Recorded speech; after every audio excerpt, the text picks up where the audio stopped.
नमस्कार दोस्तों, आज का दैनिक जागरण का संपादकीय लिखेंगे जिसकी गति होगी लगभग 80 शब्द प्रति मिनट। डिक्टेशन लिखने से पूर्व दोस्तों आप लोग पहले महत्वपूर्ण शब्दों की आउटलाइन देख लीजिए, उसके बाद डिक्टेशन स्टार्ट करेंगे। आज का पहला शब्द है प्रचारित कर रहे हैं कि। तो प्रचारित चार में चा को आधा किया गया है ता के लिए कर रहे हैं की का टिक आप लोग ले लीजिएगा।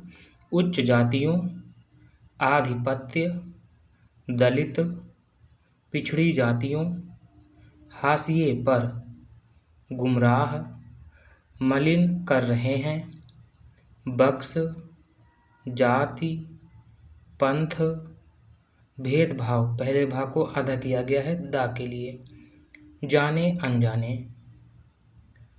प्रहार कर रहे हैं, कुछ समय पहले।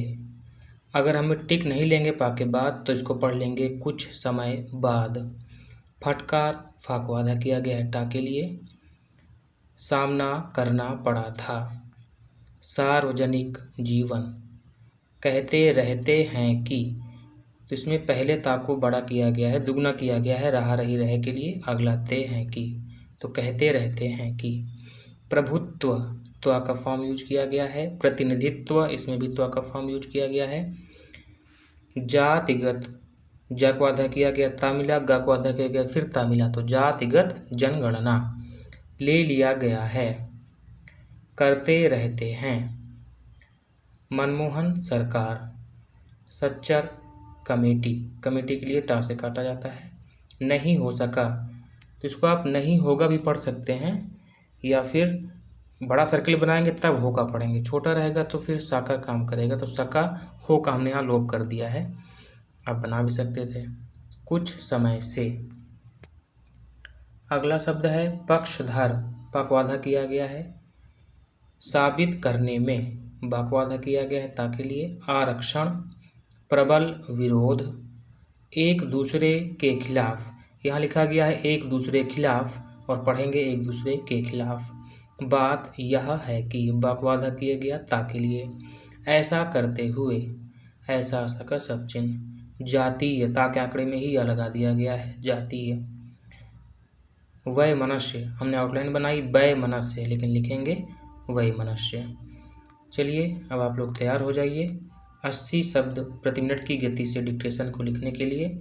लेकिन पहले आप जो शब्द ऊपर जिनकी आउटलाइन बताई गई है उनका अभ्यास कर लें वीडियो को पॉज करके, उसके बाद तब डिक्टेशन को लिखना आरंभ करें। और डिक्टेशन को लिखने के बाद टाइप जरूर करें। टाइप करने से पता चलता है कि हमारी वास्तविक स्थिति क्या है, कहाँ पर कितनी सुधार की आवश्यकता है। चलिए बिना समय गंवाएं अब हम लोग डिक्टेशन को स्टार्ट करेंगे। अब आप लोग तैयार हो जाएं, डिक्टेशन स्टार्ट होगी 5 सेकंड बाद।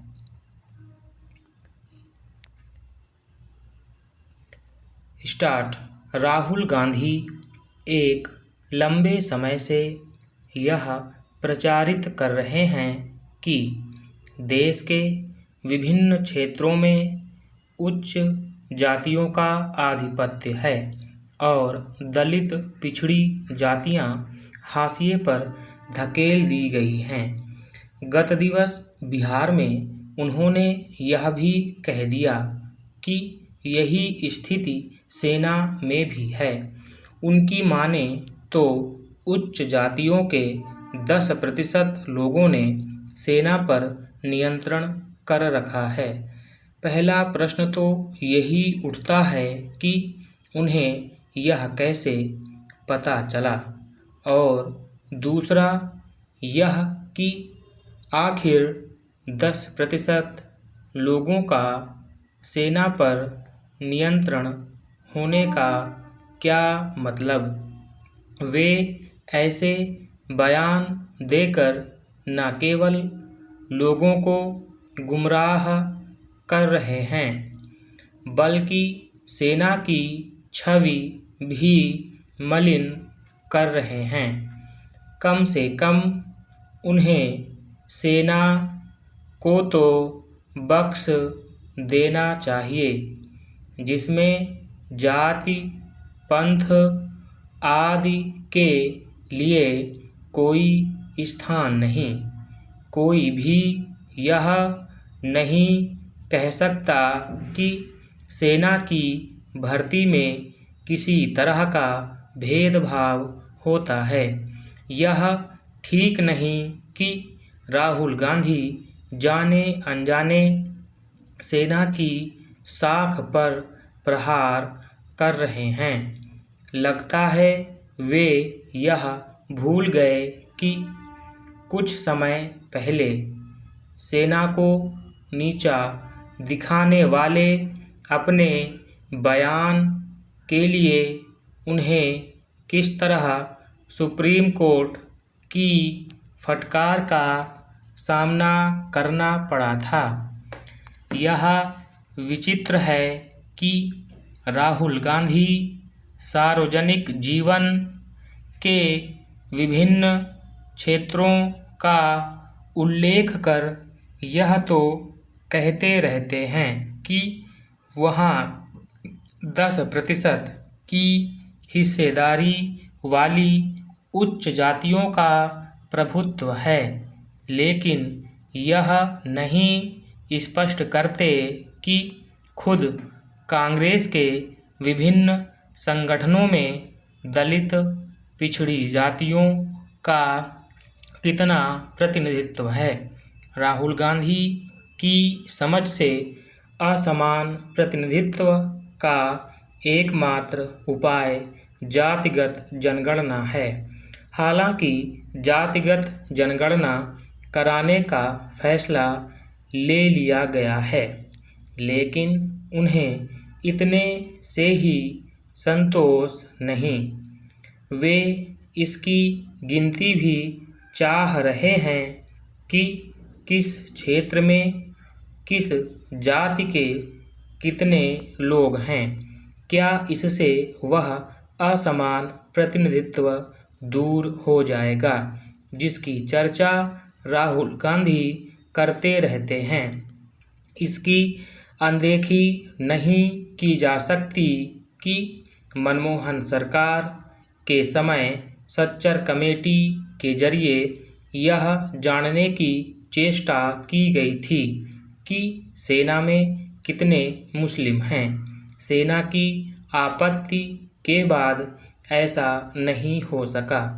बीते कुछ समय से राहुल गांधी खुद को सामाजिक न्याय का सबसे बड़ा पक्षधर साबित करने में लगे हुए हैं, लेकिन सब जानते हैं कि राजीव गांधी के समय किस तरह कांग्रेस ने ओबीसी आरक्षण का प्रबल विरोध किया था। राहुल गांधी को यह भी बताना चाहिए कि कांग्रेस ने लंबे समय तक सत्ता में रहते हुए असमान प्रतिनिधित्व को दूर करने के लिए क्या किया। असमान प्रतिनिधित्व की समस्या से इनकार नहीं, लेकिन इसका समाधान समाज को विभाजित करना और जातियों को एक दूसरे के खिलाफ खड़ा करना नहीं है। दुर्भाग्य से राहुल गांधी ऐसा ही कर रहे हैं।